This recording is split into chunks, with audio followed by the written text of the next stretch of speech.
Assalamualaikum warahmatullahi wabarakatuh.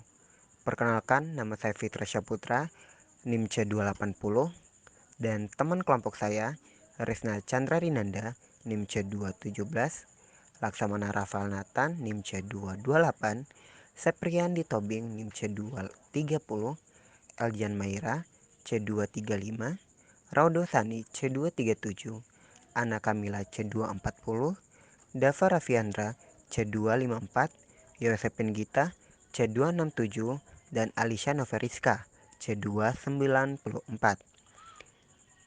Di kesempatan kali ini, saya mewakili teman-teman kelompok 6 akan membahas materi ekspresi dan osmoregulasi.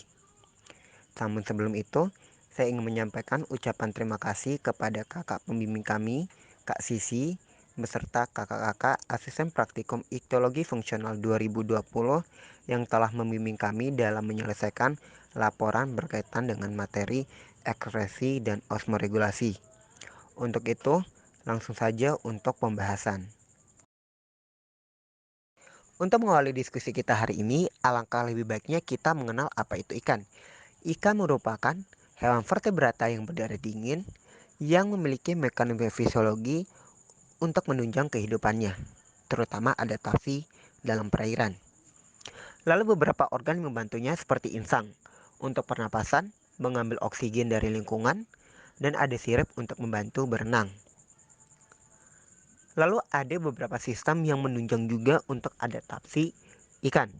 Namun di sini saya hanya akan membahas dua sistem, yaitu osmoregulasi dan ekskresi. Sistem osmoregulasi merupakan pengaturan tekanan osmotik di dalam tubuh untuk menyeimbangkan konsentrasi cairan di luar dan di dalam sel.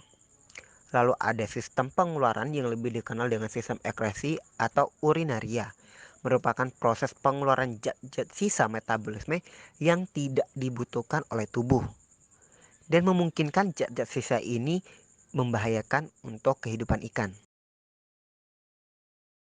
Dalam materi osmoregulasi dan ekskresi ada beberapa ikan yang diamati, yaitu ikan Cyprinus carpio, ikan Canus canus, ikan Eutinus affinis, dan ikan Carcharinus limbatus. Dalam praktikum tentunya kita memerlukan alat dan bahan. Alat yang digunakan adalah alat bedah, timbangan, serta kamera digital. Untuk bahan sendiri kami mengklasifikasikan ikan dalam 3 habitat. Habitat ikan air tawar kami menggunakan ikan Cyprinus carpio, ikan Canus canus. Untuk habitat air payo kita menggunakan ikan Auxis sadar, dan untuk ikan laut kita menggunakan ikan hiu famili Carcharidae. Prosedur percobaan. Untuk prosedur percobaan sendiri, kami mengawali dengan melakukan perhitungan panjang dan menimbang bobot ikan. Lalu kami melakukan pembedahan. Pembedahan dimulai dari bagian anal, lalu lurus ke bagian atas atau garis linear secara vertikal. Kemudian dibelokkan ke kiri secara horizontal hingga ke belakang operkulum, dan dibelokkan lagi ke kanan hingga mencapai ventral tubuh ikan. Setelah proses pembedahan ini, kita ambil organ ekskresi.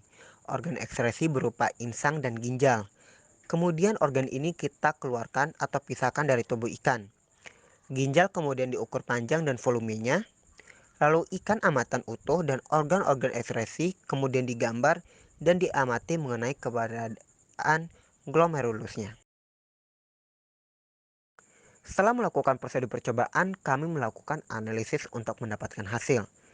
Di sini kami mengklasifikasikan habitat ikan menjadi 3 habitat utama, yaitu tawar, paya, dan laut. Untuk ikan air tawar berkaitan dengan sistem osmoregulasi, memiliki konsentrasi garam di dalam tubuh lebih tinggi dibandingkan lingkungannya. Akibat hal ini menyebabkan ikan air tawar seringkali mengeluarkan garam dari tubuhnya ke perairan atau urea. Nah, ikan air tawar sendiri seperti ikan mas atau Cyprinus carpio. Lalu ada habitat air payau. Habitat air payau sendiri berada antara air tawar dan air laut. Contoh ikannya adalah ikan bandeng, di mana ikan air payau akan meminum air sebanyak-banyaknya melalui mulut dan terjadi kehilangan garam melalui kulit. Menurut Lantu 2010, Organ dalam tubuh ini akan menyerap ion-ion garam seperti Na+, K+, dan Cl-, serta air masuk ke dalam darah dan selanjutnya disirkulasi. Habitat air laut atau habitat yang dikenal dengan konsentrasi garam yang sangat tinggi, di mana ikan-ikan air laut memiliki konsentrasi garam dalam tubuh yang lebih kecil dibandingkan lingkungannya. Lalu disinilah peran dari organ ginjal. Organ ginjal akan memompa ion untuk mengeluarkan garam yang berlebih pada tubuh ikan. Nah, ginjal menjadi organ penting dalam proses ekskresi karena akan melakukan penyaringan garam dan melepaskan garam ke aliran darah. Ikan hiu cucut masuk dalam golongan elasmobranchi, di mana cairan tubuhnya bersifat hampir isotonik terhadap air laut. Elasmobranchi cenderung menyerap air lebih banyak untuk ekskresi, dan kelebihan tersebut dikeluarkan melalui kelenjar khusus. Tekanan osmotik tubuhnya dipengaruhi oleh kandungan urea dan trimetilamin. Tubuh ginjal menyerap kembali urea sebagai bentuk mempertahankan tekanan osmotik tubuhnya. Dari materi yang saya sampaikan dapat disimpulkan bahwasannya ada beberapa perbedaan antara sistem eksternalisasi dan sistem ekskresi pada ikan air tawar, paya, dan laut.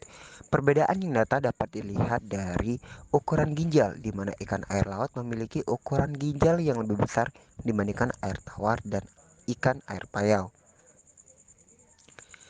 Pembacaan kesimpulan telah saya sampaikan yang menandakan bahwasannya penjelasan materi telah usai. Saya Fitra Syaputra pamit undur diri. Terima kasih kepada teman-teman yang telah mendengarkan. Apabila teman-teman ingin bertanya, silakan bertanya dan kami akan berusaha menjawab semaksimal mungkin.